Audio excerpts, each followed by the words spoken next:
کوئی مسئلہ نہیں ہے. شیعہ سنی بھائی بھائیوں کی طرح ہیں. پاکستان میں جو حالات خراب کر رہے ہیں وہ تکفیری ٹولہ ہے. الحمدللہ شیعہ سنی سمجھ چکے ہیں، اور ہمارے یہاں درمیان بھی ایک اہل سنت کے قاری نصیر اللہ ہے. میں ان سے دعوت خطاب دیتا ہوں کہ وہ تشریف لائیں اور اظہار خیال فرمائیں.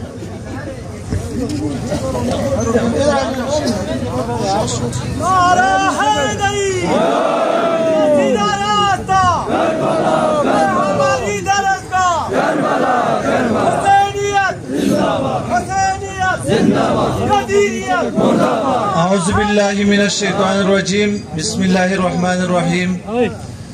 ہم پاڑہ چنار میں جو ظلم جاری ہے اس کی مذمت کرتے ہیں، اور یہاں کی جو علماء اکرام ہے ہم اس کی شانہ بشانہ کھڑے رہنے کا عزم کرتے ہیں، اور انشاءاللہ ہم مرتے دم تک آپ لوگوں کے ساتھ ہے.